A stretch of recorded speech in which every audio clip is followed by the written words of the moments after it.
In this video, I'm going to be showing you some basics about how to use Gmail. First, you're going to want to go to your Google homepage, and you'll go ahead and go up in the corner and click Gmail.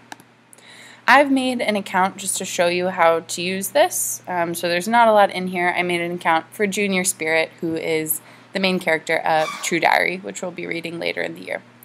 When you come to your account, you'll see over on the side Compose, Inbox, Starred, Trash, etc. And then you will see more in your inbox here. Junior has just one message from me. Let's go ahead and click on that. You can tell it's unread because it's bolded. Alright, so I'm just emailing him to find out about his No Red Ink quiz. Hopefully he finishes that soon. And then if he's ready to reply right now, he can go ahead and click Reply. And it's going to pop up with my email address at the top. Now let's say he starts typing, Dear Miss Hamilton, but he doesn't really get much further than that. He just barely starts and then the bell rings and he needs to move on.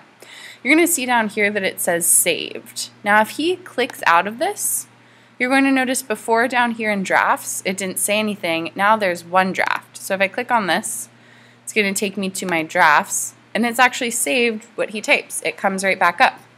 Also, if he goes back to his inbox, he can see here's the original message from me and then a draft there.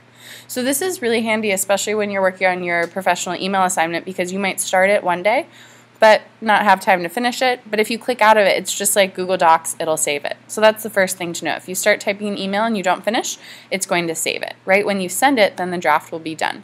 All right, let's talk about composing an email. So when you're ready to compose an email or write one, you're going to click up here. You can make this box bigger if it's easier for you to type, or you can make it smaller. You can also minimize it or close out of it. All right, we're going to type a new email. I'm going to practice sending an email to myself. Now, when you send an email to a teacher, because you're part of the LPS system, if you just start typing in their last name, it's automatically going to pop up. All right, let me think of a good subject. Let's say Junior is emailing about his argument essay. We want to start with our greeting, Dear Miss Hamilton, comma, have our space in there, and then we need to start with our intro. I am emailing you about my argument essay. Then we need a little more explanation. I am wanting to get more feedback from you before I turn it in, specifically about my claim and evidence. Great, now I need a conclusion or some sort of request. When would be a good time for me to come meet with you? And then I need my spaces again. I'm just hitting the Enter tab or the Return tab to get those spaces down really quickly. Sincerely, Junior. Perfect. I'm good to go. I can go ahead and send this. Now, as soon as you send something, you can double check that it's been sent by clicking in the Sent file. A little message will also pop up here that says you can view it. So again, if you're just in the inbox, you want to make sure, hey, did that message actually go through? You click in the Sent folder and you can go back and look at your email. Now, sometimes what happens is students will send an email to their teachers and then they realize a few minutes later, oh, I actually have another question. Often what they'll do is go and compose a new email.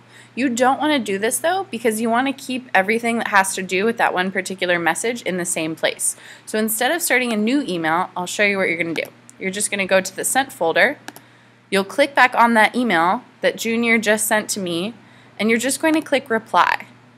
When you click Reply, you see it's going to come up as my email address again, and you can just say, you know, Dear Miss Hamilton, I forgot to mention I am only available on Tuesday and Thursday. Do either of these days work for you? Oopsies, we need to spell that correctly. Great. And then it's going to send to me, and now it's still in the same email thread. When emails are going back and forth about the same subject under the same title, it's called an email thread. This is a lot easier than sending a separate email because now it's all in one place. I see, oh, okay, Junior actually needed to add on to his last email. So again, if you need to add on to an email, go to your Sent folder, click on the email, click Reply instead of writing a whole new email. Now, there may be some times when you need to compose an email to multiple people. let's say, for example, you were absent and you need to email 2 teachers that you were absent. Let's say you want to email me and you want to email Miss Wagner. You would just type both of our email addresses into the top, and then, you would say, Dear Miss Hamilton and Miss Wagner. Now, there might be a time when you want to send a message to one person, but you want another person to also see it. Like, say, for example, for this assignment, you're sending this email to me, right? But you also need to show proof that your advisor has seen it. Let's say your advisor is Mr. Hill. So you would type in, great. Now Mr. Hill is CC'd. CC means carbon copy. That just means he's getting a copy of the message, but he knows it's not directly to him, but he knows, oh, this person wants me to see this message. Now let's say you want to send an email to multiple people, but you don't want the other people to see who you've sent it to. The best example I can think of for this is, let's say as a teacher, I have a group of students who failed a recent quiz, and I want to email all of them and set up a time for them to retake it. I don't necessarily want everyone else on the list to see everyone's names because maybe someone would feel embarrassed. They don't want other people to know they failed the quiz. I'm going to go over to BCC. BCC means blind carbon copy. In other words, whatever email addresses I type in here, they're not going to be able to tell that I emailed it to other people. So if I'm emailing Ms. Hamilton, Mr. Hill, Ms. Hamilton isn't going to be able to see that Mr. Hill also got this email, and Mr. Hill isn't going to be able to see that Ms. Hamilton got this email. Most of the time as students, you're probably just going to be using the to, and maybe sometimes you'll use the CC. Again, the CC is where you're going to add your advisor's name to send this email. Great. A couple other things to make you aware of.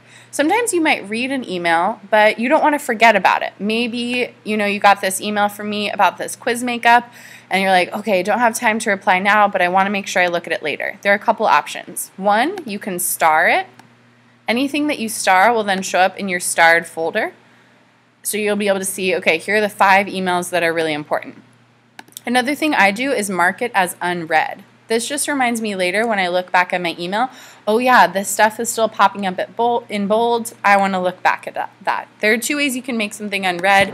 You can go click on it, click up at this button at the top, 3 dots, mark as unread. You can go back, mark it as read. You can also just click here, mark as unread. So that's just a really quick way for when you look back in your email to say, hey, I wanted to look back at this. One more thing I want to show you how to do is bold and underline things in an email, because you'll need to do this for your email assignment. One of the requirements is to have at least 1 dependent clause. It needs to be bolded, and at least 1 independent clause. It needs to be underlined. This is just so you can show me that you actually know what these things are. So as you're typing your email, this is just an example. Obviously, when you're typing your email, you'll need a recipient, a subject, and an actual body of the email. I'm just going to type a random sentence so I can show you what to do. Let's say I'm typing a dependent clause. I say, after I got home, I did my laundry. So I've got a dependent clause, after I got home, an independent clause, I did my laundry, comma in between them. I need to bold the dependent clause. So I'm just going to take my cursor, highlight it, and then come down here in the email. There's a B. I'll bold it. Great. Then I can highlight the independent clause, which needs to be underlined, come down here to the U, and underline it. That's all you need to know for this assignment. There are a lot of other different things you can do in email. You can start a numbered list down here. You can make something centered as opposed to left or right. You can put things in italics, or you can change the font size. Again, you won't need to do any of that for this email. You'll just need to be able to bold and underline.